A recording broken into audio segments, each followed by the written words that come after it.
विदुर जी कह रहे हैं, ये ध्यान से सुनो, ये अकाल मृत्यु प्रदान करने वाली बात है। जो हरणम च परश्वानाम परदाराभिमर्शनम सुहृदश्च परित्यागस त्रयो दोषा क्षयावह। आयु नष्ट हो जाती। मान लो आपकी 80 वर्ष की आयु निश्चित की गई, अब आपने ऐसे आचरण शुरू कर दिए तो आपकी आयु नष्ट होना प्रारंभ हो जाएगी, आप अकाल मृत्यु के शिकार हो जाएंगे। क्या? दूसरे की स्त्री को फुसला करके विश्वासघात, मान लो उसके पति से मित्रता की, बड़ा विश्वास दिलाया और उसकी स्त्री का दुर्वासना का खेल, अब आपकी आयु नष्ट होगी। देख लो, इतिहास साक्षी है, नष्ट होना पड़ा। आप क्या चीज हो? जो बड़े बड़े तपस्या से के धनी थे, रावण आदि, विनाश हो गया। कुंभकर्ण जब जगा तब यही कहा, तेरी बुद्धि नष्ट हो गई, जब तू हरण करके लाया था उसके पहले क्यों नहीं पूछा? ये कृत्य तेरे पूरे वंश का विनाश कर देगा। पर ठीक है, तूने मुझे जगाया है तो मैं देखूंगा, पर ये निश्चित बताता हूं, तूने अच्छा नहीं किया, तेरा सर्वनाश निश्चित है। कुंभकर्ण ने उपदेश किया था, रावण ने कहा तुम्हें इसलिए नहीं जगाया कि तुम्हें प्रवचन करो, युद्ध करो जाके। ये कार्य आपकी आयु का, श्री का नाश कर देगा, वैभव का नाश कर देगा। आपको अभी लगता है कि नहीं, कहाँ नाश हुआ, मनमानी कर, आने दो, बीज बो गया है, थोड़ा अंकुरित होने दो, फिर तुम्हें खुद पता चल जाएगा। सबसे प्रार्थना है, कानून कानून है, नहीं खुल रहा है तो तुम्हें लग रहा है कि कोई नहीं जा, जिस दिन उसका फल आएगा तो उस दिन हो सकता है आपने वो कार्य ना किया हो जिसमें फंस रहे हो, पर भरपूर दंड मिलेगा आपको, क्योंकि जो जाना नहीं है वही कर्म इस समय ना होने पर भी वो दंड आपको भोगना पड़ेगा। ये बहुत ध्यान से, इसलिए हम रुक के बोल रहे हैं। विदुर जी महाराज साक्षात त्रिभुवन के न्यायाधीश हैं। धर्म, पापियों के लिए यम और धर्मात्माओं के लिए धर्म, यही त्रिभुवन का न्याय करते हैं। ये न्याय विभाग है। जैसे धन विभाग कुबेर जी, जल विभाग वरुण देव जी, वायु विभाग अग्नि विभाग, ऐसे ही ये न्याय विभाग है हमारे त्रिभुवन का। उसके अधिपति हैं धर्मराज स्वयं। वो स्वयं विदुर जी के रूप में मांडव ऋषि के शाप से स्वयं पधारे हुए निर्णय कर रहे। अकाल मृत्यु, आयु का अपहरण, जो मित्र बनाया, विश्वास दिलाया और उसकी स्त्री के साथ, या स्त्री अपने पति पर विश्वास जताकर दूसरे पुरुष से, तो ये मजाक मत समझना कि अरे सब ऐसे नहीं। पति वंचक परपति रति करई, रो रो नरक कल्प सत परई। बड़ा सावधानी का विषय है। जैसा आपके भाग्य में संविधान है, गृहस्थी में शांत रहो, गंभीर रहो। ये कुछ नहीं है इधर उधर रूप रंग देखकर जो मनमानी आचरण, ये तुम्हारी आयु को, तुम्हारी श्री को नष्ट कर देंगे। दूसरे को विश्वास दिलाकर उसके धन का अपहरण कर लेना, विष दे देना, मार दिया, धन ले लिया, छीन लिया आदि। और संत जनों की अवहेलना करना, जो सुहृदस्य आपको अपने परिवार जैसा दुलार करते हैं, आपको अपनी आत्मा जैसा दुलार करते हैं, वो आपको जो उपदेश कर रहे हैं, आपको जो शासन कर रहे हैं, वो आपके मंगल के लिए, आप उनकी आज्ञा को उल्लंघन, अपमान, अवहेलना, आपकी आयु श्री सब नष्ट हो जाएगी। साधु अवज्ञा तुरत भवानी, कर कल्याण अखिल के हानि। जो इन दोषों से युक्त होता है, अतिमानोति वादश्च तथा त्यागो नराधिपो, क्रोधश्चात्म विधित्सा च मित्र द्रोहश्च तानिषत्, एत एवाशयस्तीक्ष्णा कृंत्या युंश देहिनाम, एतानि मानवान घृणंती न मृत्युर्भद्र मस्तुते। जो हर समय अभिमान में भरा हुआ चेष्टा करता रहता है, उसकी आयु नष्ट हो जाती है, अकाल मृत्यु को प्राप्त होता है। बहुत सावधानी की जरूरत है। हर समय जो अभिमान में भरा हुआ है और हर समय कटु वचन बोलता हुआ अधिक बोलता ही रहता है, जिसमें विषयों के त्याग का बिल्कुल अभाव है, मतलब घोर विषयी है, और जो क्रोध करके ही व्यवहार करता है, जरा सी बात हुई, जो केवल अपनी जवान अपनी जनेंद्री पेट के पालने में ही चिंतित है, कैसे भोगूं, कैसे पाऊं, चाहे वो मांस खाना पड़े, चाहे वो कुछ भी, कैसा भी। और जो प्रिय शिक्षा देने वाले मित्रों से द्रोह करता है, तीखी तलवार जैसे अंगों को काट देती है, ऐसे ये आचरण उसकी आयु को छीण कर देते हैं और वो मृत्यु को प्राप्त हो जाता है, अकाल मृत्यु को प्राप्त हो जाता है। अत्यंत अभिमान में भरे रहना, बहुत गलत सलत वाणी से बोलते रहना, बिल्कुल विषयों के त्याग का अभाव, अर्थात घोर विषयी, घोर क्रोधी, जो जवान और जनेंद्री, रसेंद्री और जनेंद्री का ही लंपट है, जो उत्तम शिक्षा देने वाले मित्रों से द्रोह करता है, तो जैसे तीखी तलवार अंगों को काट देती है, ऐसे ये आचरण उसकी आयु को नष्ट कर देते हैं, वो अकाल मृत्यु को प्राप्त होता है। जो अपने ऊपर विश्वास जता करके,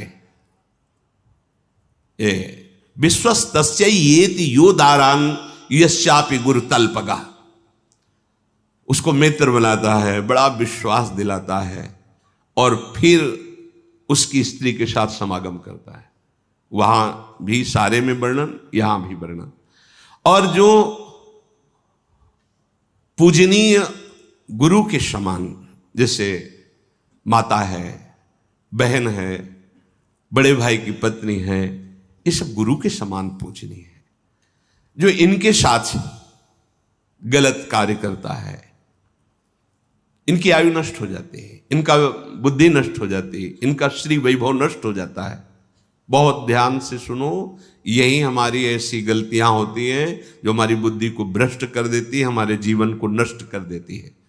पहला, किसी से भी मित्रता करके ऐसी भावना मत करो कि उसके घर में जाकर विश्वासघात करो उनकी पत्नी के साथ, ऐसा।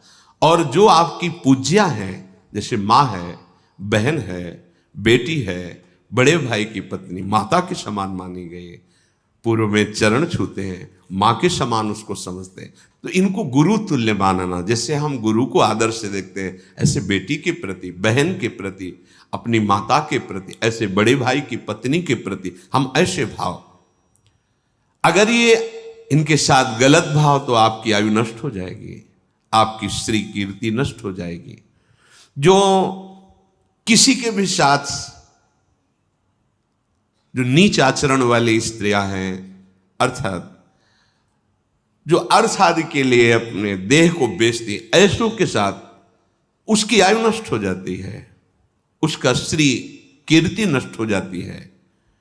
और जो ब्रह्म ऋषियों की प्रति अपराध कर देता है किसी भी तरह का, जैसे रसिक मुरारी जी के चरित्र में आया कि राजा ने जब देखा बहुत संत सेवा हो रही, तो उन्होंने वहां अपना अधिकार जताना, नष्ट हो जाओगे।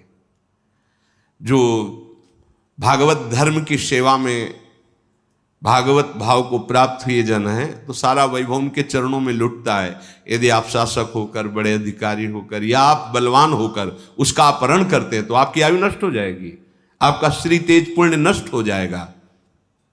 जो किसी भी अहम में आकर के ऐसे जनों से सेवा कार्य के लिए आज्ञा करता है, संत जनों से, जो ब्रह्म ऋषि जन है, भगवत आराधन परायण है, आप बलवान हैं, आप पदाधिकारी, आप ऐसा, और आप उनसे आज्ञा करते हैं, तो आपके सुकृत नष्ट हो जाएंगे, आपकी आयु नष्ट हो जाएगी। जो आपकी शरण में आ गया है, अब चाहे अपने प्राण देने पड़े, पर उसका अहित नहीं होने देंगे।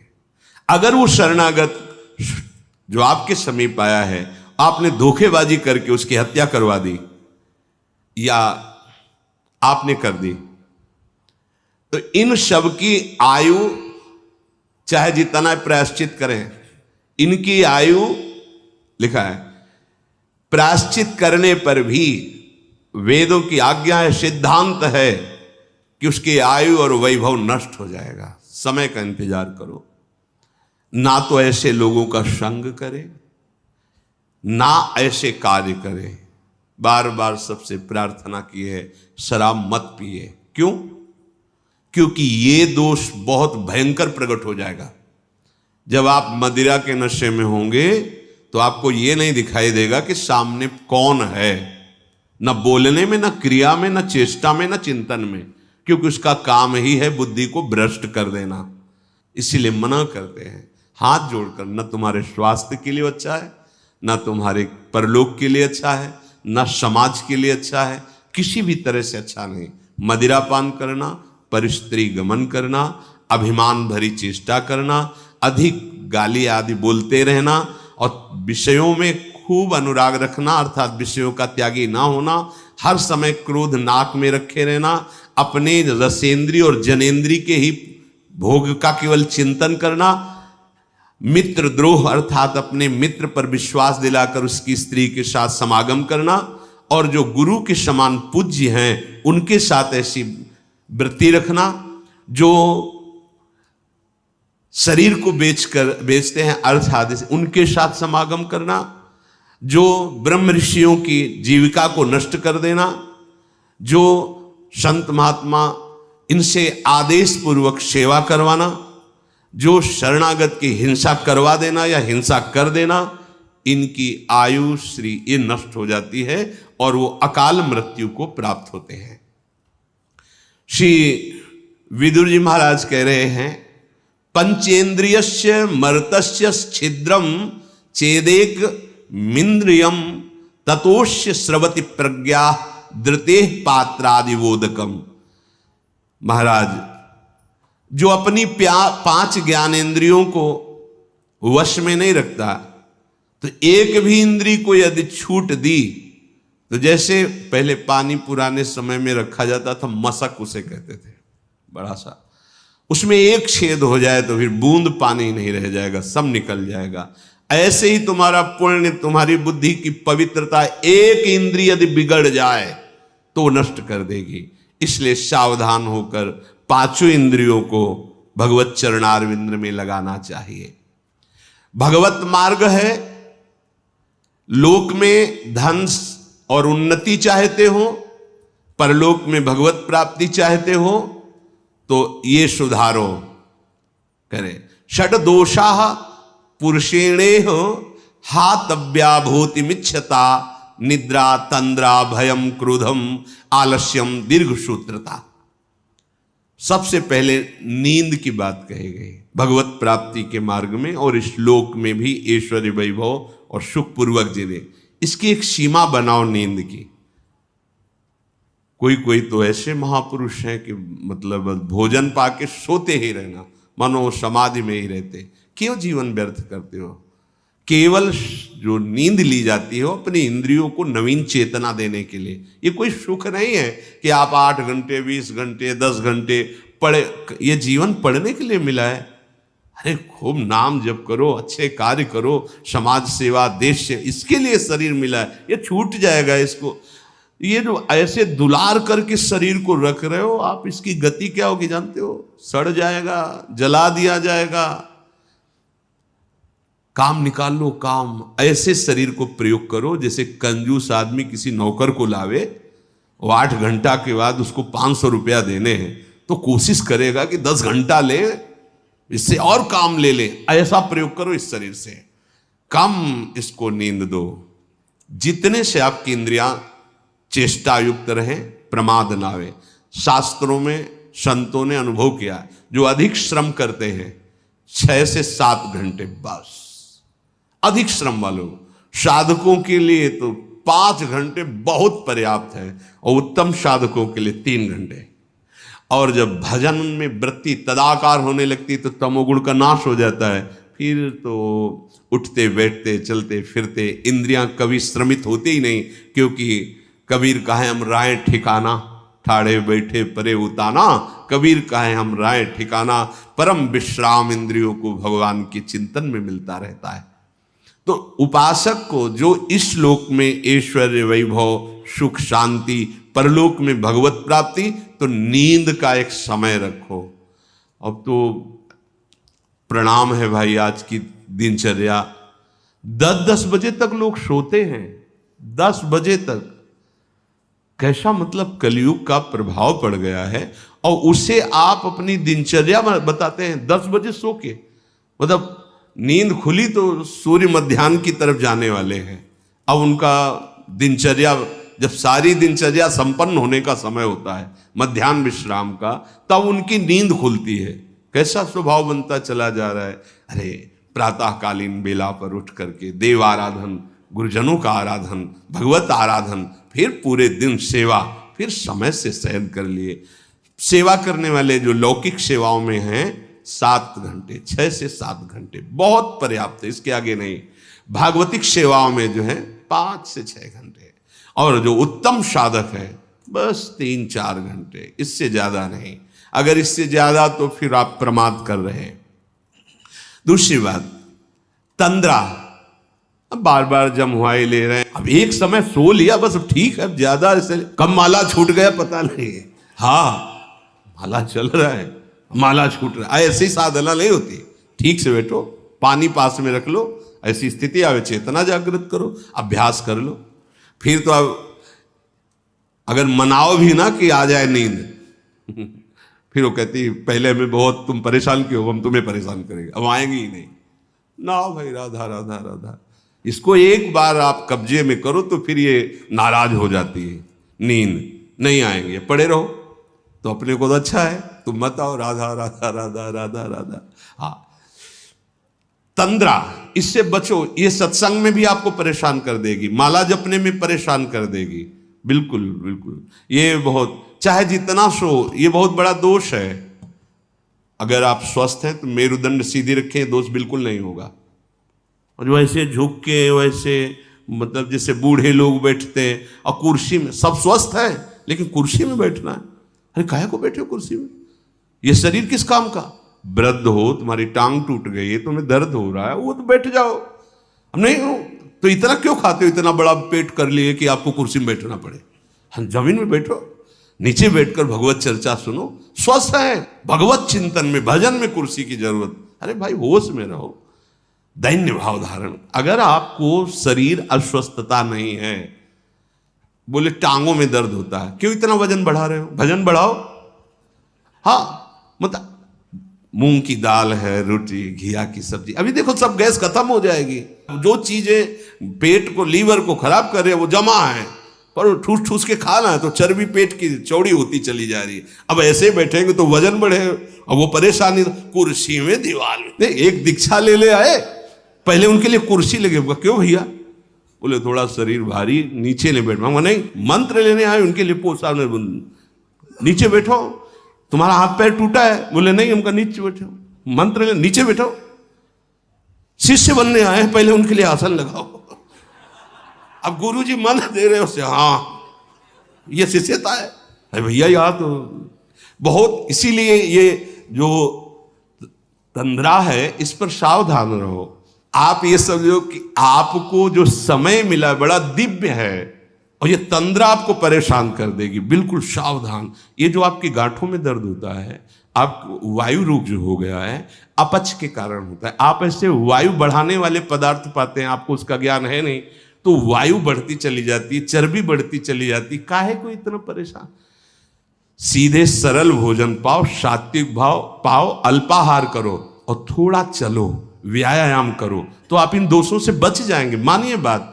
अब यहां से ठसाठस भरता चला जा रहा है, समय से जो नित्य क्रिया शौच आदि वो हो नहीं रही है, क्योंकि पानी पर्याप्त नहीं जा रहा, व्यायाम नहीं हो रहा, उचित आहार नहीं जा रहा है, तो अब फिर होगा क्या, फिर यही परेशानी आएंगी। तो भगवत मार्ग क्या, लौकिक सेवाएं भी आपसे नहीं हो पाएंगी। विदुर जी महाराज कह रहे कि तंद्रा को वश में करे और डर कभी ना अपने अंदर आने दे। हर समय हमारे साथ भगवान है। अगर हमारे विधान में चोट लिखी है, दंड लिखा है, तो लाखों लोग साथों हो जाएगा, अगर नहीं है तो कोई नहीं कर सकता। भगवान सर्व सामर्थ्यशाली हमारे साथ है, डर नहीं। निद्रा, तंद्रा, भयम और क्रोध है। क्रोध हमारे तप को, भजन को, पुण्य को नष्ट करता है। इससे किसी का लाभ नहीं, ना सामने वाले का है ना अपना लाभ है। क्रोध थोड़ा बहुत, अरे ऐसा लगता है कि भगवान मतलब यही क्रोध रखा है। क्रोध से किसी को लाभ नहीं मिलता। अगर कोई सोचे कि क्रोध से सुधार होता है तो हमें लगता है क्रोध से सुधार नहीं होता। हाँ, शासन और क्रोध में अंतर है। शासन युक्त वचन, आप स्वीकार करते हैं आपने अपराध किया, आपसे गलती हुई, हाँ, तो आप ये भी उसका दंड स्वीकार कीजिए, आप ऐसे रहिए, अब आप इस तरह से चलिए। ये क्रोध नहीं है, ये आपके मंगल विधान। क्रोध किसी को गाली देना, कड़वे शब्द करना, किसी को पीड़ा पहुंचाना कोई अपराध नहीं, जरा सी बात है और आप उसमें बहुत बड़ा झगड़ा कर लेते हो। इससे आपकी बुद्धि परमार्थ से विलग हो जाएगी और लोक में भी आपका मंगल नहीं होगा। विदुर जी कह रहे निद्रा तंद्रा भयम क्रोधम और आलस्यम, आप अपने जीवन के साथ इस तरह का खिलवाड़ न करें। अगर हम समय से सो चुके हैं तो अब नींद के साथ हम लड़ेंगे, हमें आलस्य नहीं करना। मतलब कोई भी नियमावली जो आपके जीवन में मिली है उसमें आप प्रमाद मत कीजिए। आलस्य का तात्पर्य आप प्रमाद से, ऐसे नहीं, उसको अक्षरशः पालन कीजिए। उस अगर और सेवाएं आ गई तो फिर निवेदन कीजिए कि अमुक सेवा के कारण हमारी जो आपने दिनचर्या दी थी उसमें बाधा पड़ रही, आप इसका सुधार कीजिए, हमें बताइए कि हम कैसे अपनी दिनचर्या को कर पाए। प्रमाद के द्वारा मत छोड़िए। दीर्घ सूत्रता, कहा था ना कि अगर एक दिन पूरा न हो तो 2 दिन से उसको पूरा कर लेना चाहे, तो आज नहीं करते हैं, या आगे अपने वर्तमान की सेवा और भजन को आगे के लिए टाल देना, ये लक्षण भगवत प्राप्ति में बहुत बाधक है और लौकिक उन्नति में भी बाधक है। मनुष्य को परम मंगल प्राप्ति के लिए ये समझ लेना चाहिए कि उसका परम मंगल सत्य से ही होगा, असत से किसी का परम मंगल नहीं हो सकता। विदुर जी कहते हैं सत से कमाए हुए धन के द्वारा अगर सुख चाहते हो तो दूसरों को सुख पहुंचाने की चेष्टा करो। पशु पक्षी साधु महात्मा देवता भगवत आराधन, ऐसा नहीं कि आपने जो कमाया वो केवल अपने ही भोग के लिए, नहीं, ये शास्त्रीय सिद्धांत है। और कर्म में प्रवीणता पूर्वक लगना, जिस कार्य में लगो बहुत एकाग्र होकर पूरा करके ही छोड़ो, अधूरा कार्य करने वाला स्वभाव नहीं होना चाहिए। जिस कार्य में लगो, भले सांसारिक कार्य है पर हम अपने प्रभु के लिए कर रहे हैं, तो आप एक अध्यापक हैं, अच्छी पढ़ाई, जितना आपको ज्ञान है वो ऐसा, आप एक डॉक्टर हैं, अच्छी दवा कीजिए, पैसे पर ध्यान मत दीजिए, आपकी जितनी योग्यता है मरीज को सुख पहुंचाइए। जहां जहां जिसको जो सेवा है वो कह रहे हैं कि कर्मण्यता, एकाग्रता पूर्वक, प्रवीणता पूर्वक, किसी अन्य प्रभाव से नहीं, आपका कर्तव्य कर्म है। जैसे अब कोई गरीब आदमी, उसके पास पैसा नहीं है और बड़े रोग से ग्रसित है, और आपके पास खूब पैसा है, आप डॉक्टर हैं, तो आपको चाहिए कि आप उसको पैसे की प्रधानता रख करके निकाल दें, ऐसा ठीक नहीं है। भगवान ने आपको धन दिया है, आपको बुद्धि दी, आप में योग्यता दी, आप 4 लोग मिलकर उसका सहयोग कीजिए, स्वस्थ कीजिए, ये सेवा आपकी भगवत भजन बन जाएगा, भगवत प्राप्ति का हेतु बन जाएगा। आपको विद्या है, आप ट्यूशन पढ़ाते हैं दूसरों से, तो आपकी भी जीवन वृत्ति ठीक है, लेकिन कोई गरीब का बालक है, आप उससे ट्यूशन के पैसे मत लीजिए, उसी विद्या में उसको फिर बैठा लीजिए। वो आगे चल करके पढ़ लिख कर ऐसा बनेगा जो आपके चरणों की वंदना करेगा कि अगर हमारे वो टीचर हम पर कृपा न करते तो मैं गरीब आदमी पढ़ ही नहीं सकता था। ये ध्यान रखने की बातें हैं। जो जहां है, ऐसी स्थिति में यदि कोई है तो हमें सहयोग करना चाहिए। 50 विद्यार्थी बैठते हैं जो आपको दक्षिणा देते, भेंट देते हैं, और उसमें 5 विद्यार्थी बैठे हुए जो भेंट नहीं देते हैं, गरीब हैं, तो आपका अलग से कोई थोड़ी पढ़ाना है, उसी में वो पढ़ जाएंगे और आपका भजन बन जाएगा। बस ये बातें हमें समाज में ध्यान रखनी। जहां जिसकी जो सेवा है, उस सेवा को भगवान की सेवा तभी मानी जाएगी जब आप सब में पैसे का ही भाव नहीं रखेंगे, अपने कर्तव्य कर्म पूरा करने की बात रखेंगे। तब अगर पैसे का भाव रखेंगे तो जहां भी हैं वहीं से भ्रष्ट हो जाओगे। कोई भी पद स्थायी नहीं है, कोई भी शरीर स्थायी नहीं है, कोई भी सुख स्थायी नहीं। गर्व मत करो। गर्व करके, अभिमान करके यदि आपने कभी अधर्माचरण किया तो वह अधर्माचरण ही आपके शरीर को, आपके पद को, आपकी व्यवस्था को भंग कर देगा। देख लेना एक दिन, और आपका पद, आपका शरीर, आपकी व्यवस्था किसी गिरे हुए को उठाने के काम में आ गई तो आप उससे ज्यादा चमकने लगोगे, आप उससे प्रकाशित हो जाओगे। ऐसा धर्म स्वरूप विदुर जी का कथन। शेष चर्चा आगे। श्री राधा वल्लभ।